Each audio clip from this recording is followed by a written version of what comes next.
উনি একজন টিচার ছিলেন আমার বিদ্যালয়ের, উনি কম্পিউটার টিচার ছিলেন এবং এই বিদ্যালয়ের টোটাল ম্যানেজমেন্টের দায়িত্ব উনি ছিলেন।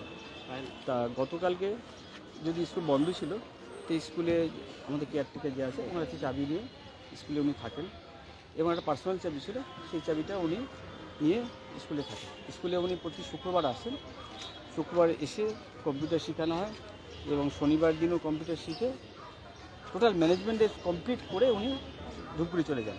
ধূপগুড়ি থেকে প্রতি শুক্রবারই আসতেন, শুক্র শনি উনি থাকতেন। তো গতকালে যেহেতু বন্ধ ছিল শিক্ষার্থীগুলোকে, সেই চাবিটা নেওয়ার পর উনি বললো যে আমি থাকবো। তো ঠিক আছে, সেই চাবিটা নিয়ে উনি ছিলেন এবং উনি এতটাই অ্যাক্টিভ এবং পাঞ্চুয়াল ব্যক্তি ছিলেন যে উনি একটা চাবি মানে ম্যানেজমেন্টের যে দায়িত্ব ছিলেন চাবিটা নিয়ে সঙ্গে সঙ্গে চাবিটা পৌঁছে দেন। তাই গতকালকে চাবিটা এই অনুষ্ঠানে মানে এসার পরে কোনো আন্টিবাইট চাবি দেননি এবং যে পার্সোনাল চাবি ছিল সেটাও উনি দেন না। যথারীতি কালকে আমরা রাত্রি থেকেই ফোন করছি, স্যার স্কুল খুলবে আজকে। তা না পাওয়ার পর স্কুলে 10:30 স্কুলে আমার ইসে হয়, তখন পর্যন্ত পাওয়া যায়নি। ফোন করে বারবার করে পাচ্ছি না, রিং হয়ে যাচ্ছে, পাচ্ছি না। তারপরে গার্জেনরাই সেটা তারাটা ভেঙে বাচ্চাদেরকে ঢোকানো হয় এবং বাচ্চারা যেমন যথারীতি ক্লাসে ঢুকে যায়। আমি ঠিক সেই মুহূর্তে আমি আসি, আসার পরে দেখলাম ব্যাপারটা এরকম তো হওয়ার কথা না। আর উনি এরকম খুব অ্যাক্টিভ ব্যক্তি এরকম করে না, কোনো সময় করে না, কিন্তু স্কুলের দায়িত্বে আছেন এবং আমি তো মানে কি বলবো, ওনার এতটাই অ্যাক্টিভিটি এত ফাস্ট, সেটা আমার কাছে আমি একমাত্র মানে বাবার দিন সবাই জানে। তো চাবিটা খুলে দেখি, তাই ভাবলাম যে স্কুলের বাচ্চা ক্লাস ঢোকানোর পরে আমি যে রুমে থাকতেন সেই রুমটা দেখি আছে কি। তো যথারীতি সেই রুমের সামনে গেলাম, দরজাটা বন্ধ ছিল না, খোলাই ছিল। খোলা অবস্থায় দেখি উনি হ্যাঁ তা কি মনে হচ্ছে এর পেছনে কোনো রহস্য রয়েছে নাকি সুইসাইডই হতে পারে? না, এটা সুইসাইড উনি একটু নোট করে গেছেন। আনুষঙ্গিক কী করে গেছে আমি ঠিক বলতে পারবো না, কিন্তু আমার যেটুকু মনে হয় উনি একটা মানসিক প্রচণ্ড চাপ ছিল, একটা প্রচণ্ড চাপ ছিল। সেই চাপটা কি আমার ঠিক মুহূর্তে আমি জানি না। না এরকম কোনো না না এরকম কোনো সমস্যা না। ওনার একটা মানে শরীরের মধ্যে মানে একটা খুব অস্থিরতা ছিল, খুব চিন্তিত ছিল। সেটা মানসিকভাবে এখন কি এটা হলো ঠিক আমি ঠিক। ওনার নাম হচ্ছে অভিজিৎ নাথ। উনি কম্পিউটার টিচার ছিলেন। উনি ধূপগুড়ি মাস্টার পাড়া। প্রতি শুক্রবার আসতেন, প্রতি শুক্রবার এসে শুক্রবার এসে কম্পিউটার উনি শেখাতেন এবং শনিবারও কম্পিউটার শিখে টোটাল ম্যানেজমেন্টের সপ্তাহের যে ওই ছুটি যা যেটা কর্তব্য সম্পূর্ণ উনি করে তারপর উনি চলে যেতেন। স্কুলটা কোথায়? স্কুলটি জলেশ্বরী বাজার, হাতিয়াডাঙ্গা, মাতঙ্গিনী শিশু নিকেতন। আমি পরিবারের সাথে সকাল থেকেই চেষ্টা করছি, কিন্তু ওনার ফোনের মিসেসের সুইচটা অফ করছি, সুইচ অফ করছি সকাল থেকে। মানে সকাল থেকে যখন চেষ্টা করছি সুইচ অফ বলছে। না এরকম তো পরিবারে আর কেউ নেই, আর জিনিস নেই, ওনার সাথেই আমার জিনিস, কিন্তু ওনার আর কাউকে পাইনি। কিন্তু কি মনে হচ্ছে একদিকে স্বামীর ঝুলন্ত দেহ উদ্ধার, অন্যদিকে স্ত্রীর মোবাইল ফোন সুইচ অফ, কোনো রহস্য আপনারা? এখন আমি তো এমন কিছু বলি, কিন্তু মানসিকভাবে অস্থির থাকতে পারে, কিন্তু আমার এই বিদ্যালয়ের প্রতি ওনার কিছু ছিল না। বিদ্যালয়কে মানে গত 3 দিন আগে যে কথা হয়েছিল তখন পর্যন্ত একদম কোনো কিছু না, একদম পারফেক্ট। কারণ গত আগামীকাল শুক্রবার যেটা আমাদের বিদ্যালয়ে একটা সরস্বতী পুজোর কিছু ধরনের কথা, সেই প্রোগ্রামটাও আমরা করে ফেলেছি।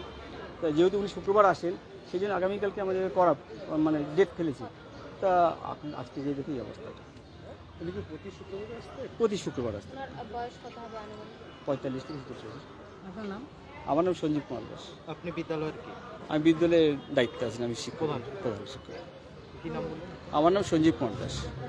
পরিবারের কারোর সাথে এখনো যোগাযোগ করতে পারিনি। 2 পাতার সুসাইড নোট লিখেছে বললেন আপনারা, সেখানে কিছু লেখা আছে দেখেছিলেন? না, আমি যেহেতু এটা পুলিশে এসে সিজ করলো ব্যাপারটাকে, আমি জানতে চেয়েছিলাম, তো বলছে যে তেমন কিছু ব্যাপার নয়, এটা আমাদের কাছে দেখা দিয়ে এখন হসপিটালে নিয়ে এলাম আশীর্বাদ। এই মুহূর্তে সরাসরি লাইভ আপডেট আমরা তুলে ধরছি আপনাদের সামনে। শিলিগুড়িতে এক স্কুল শিক্ষকের ঝুলন্ত দেহ উদ্ধার। জানিয়ে রাখা প্রয়োজন, মাতঙ্গিনী শিশু নিকেতনের কম্পিউটার বিষয়ের শিক্ষক অভিজিৎ নাথ, তার স্কুলেই তার যে চেম্বার রয়েছে, অভিজিৎ নাথের যে নিজস্ব চেম্বার রয়েছে, সেই নিজস্ব চেম্বারেই কিন্তু তিনি এই ঘটনা ঘটিয়েছেন। ধূপগুড়ির বাসিন্দা এবং হাতিয়াডাঙ্গা মাতঙ্গিনী শিশু নিকেতন একটি বেসরকারি স্কুল, সেই স্কুলেই শিক্ষকতা করতেন তিনি এবং সেই স্কুলের স্কুল থেকেই কিন্তু তার ঝুলন্ত দেহ উদ্ধার হয় এবং আজ গতকাল তিনি স্কুলেই ছিলেন এবং মাঝে মাঝেই তিনি স্কুলেই থাকতেন এমনটাও কিন্তু জানাচ্ছেন। তবে তার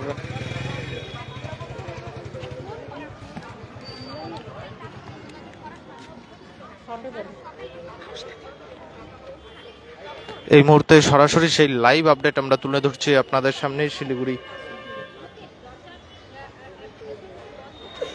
শিলিগুড়ি জেলা হাসপাতাল থেকে তার নিথর দেহ এই মুহূর্তে শিলিগুড়ি জেলা হাসপাতালে নিয়ে আসা হয়েছে। 2 পাতার সুইসাইড নোট লিখে আত্মঘাতী স্কুলের শিক্ষক, কম্পিউটার বিষয়ের শিক্ষক, প্রাইভেট একটি স্কুল মাতঙ্গিনী শিশু নিকেতন হাতিয়াডাঙ্গার সেই স্কুলের শিক্ষক স্কুলের ভিতরেই এমন কাণ্ড ঘটিয়েছেন। কি কারণে তিনি আত্মঘাতী হলেন সে বিষয়ে এখনো পর্যন্ত জানা যায়নি এবং স্কুলের প্রধান শিক্ষক কিন্তু পরিষ্কার জানাচ্ছেন আজ সকাল থেকে যখন থেকে এই অভিজিৎ নাথ নামক যে শিক্ষকের মৃত্যু হয়েছে তার ওয়াইফকে যখন থেকে ফোন করা হচ্ছেন তিনি কিন্তু তার ফোনটি সুইচ অফ পাচ্ছেন এবং সেই কারণে তার পরিবারের সাথেও কোনোভাবে যোগাযোগ করা হয়নি। ঘটনার খবর পেয়ে ঘটনাস্থলে পৌঁছায় আশিঘর ফাঁড়ির পুলিশ ঘটনাস্থলে পৌঁছে মৃতদেহ উদ্ধার করে শিলিগুড়ি জেলা হাসপাতালে নিয়ে আসে ময়নাতদন্তের জন্য এবং পাশাপাশি যে সুইসাইড নোট পুলিশের হাতে পেয়েছে সেই নোট দেখে কি তথ্য পাওয়া যায়, সেই নোটে কি লেখা রয়েছে সেই সমস্ত বিষয় এবং কি কারণে সে আত্মঘাতী করলো সেই সমস্ত কিছু কিন্তু খতিয়ে দেখার চেষ্টা চালাচ্ছে আশিঘর ফাঁড়ির পুলিশ। এই মুহূর্তে সরাসরি লাইভ আপডেট আমরা তুলে ধরলাম আপনাদের সামনে শিলিগুড়ি জেলা হাসপাতাল থেকে। পরবর্তীতে শহরের আরও নানান আপডেট নিয়ে জড়িত থাকবো আমরা, ততক্ষণ দেখতে থাকুন খবর সময়, চোখ রাখুন খবর সময় বাংলা।